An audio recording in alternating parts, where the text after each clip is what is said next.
मेरे प्यारे बच्चों, आज मैं जो कविता आपके लोगों के समक्ष लेकर आई हूँ उस कविता का नाम है अरमान और इस कविता के रचयिता हैं श्री राम नरेश त्रिपाठी जी। यह कविता बिहार बोर्ड के वर्ग 6 के विद्यार्थियों के लिए है।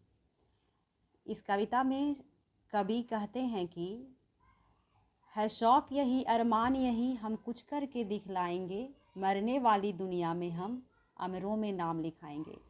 इस कविता का शीर्षक अरमान है और अरमान शीर्षक से ही समझ में आता है कि इस कविता में जो बच्चे करना चाहते हैं उसके बारे में बात हो रही है, यानी उनका बड़े होकर वो क्या करना चाहते हैं, उनका क्या शौक़ है, उनका क्या अरमान है।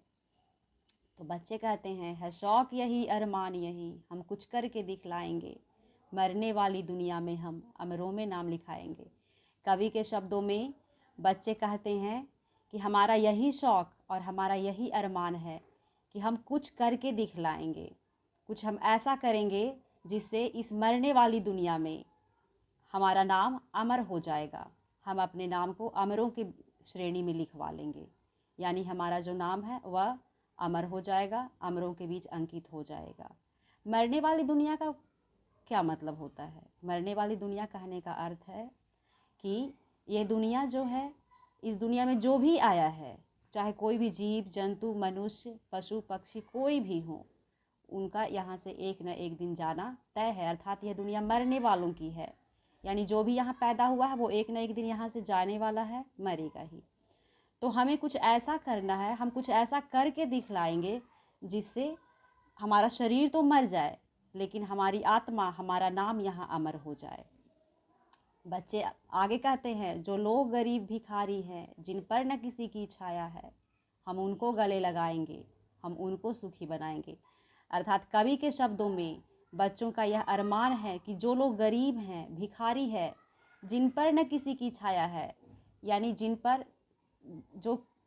किन्हीं का हाथ नहीं, जिनके सर पर किन्हीं का हाथ नहीं है, जिनकी कोई मदद नहीं करता, हम उनको गले लगाएंगे। अर्थात हम उनको अपनाएंगे, हम उनका साथ देंगे और हम उन्हें सुखी बनाएंगे। आगे कहते हैं जो लोग हार कर बैठे हैं, उम्मीद मार कर बैठे हैं, हम उनके बुझे दिमागों में फिर से उत्साह जगाएंगे।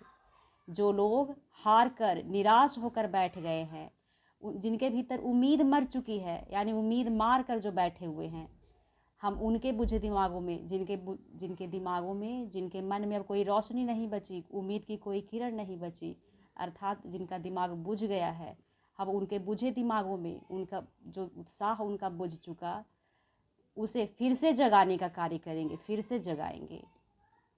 कभी आगे कहते हैं कि बच्चों का अरमान है, वो बच्चे कहते हैं रोको मत आगे बढ़ने दो, आज़ादी के दीवाने हैं, हम मातृभूमि के सेवा में अपना सर्वस्व लगाएंगे।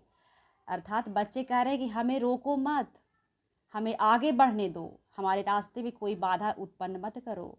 हम तो आज़ादी के दीवाने हैं, हम स्वतंत्र रहना चाहते हैं, हम स्वतंत्रता प्रिय हैं और अपनी मातृभूमि की सेवा में अपना सर्वस्व लगाएंगे।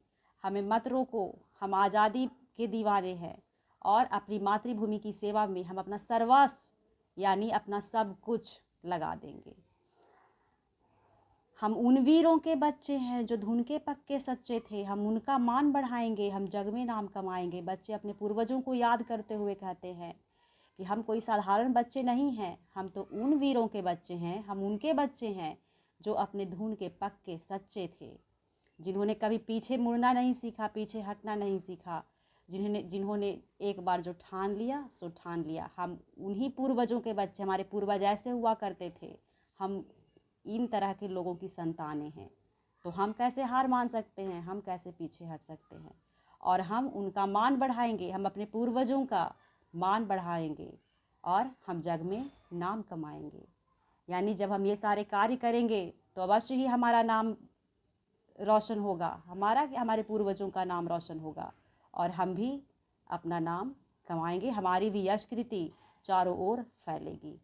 यह कविता बहुत सुंदर कविता है, श्री राम नरेश त्रिपाठी जी की कविता है। आप लोग इस कविता को पढ़ें, याद करें, इसके भावार्थ को समझें। धन्यवाद।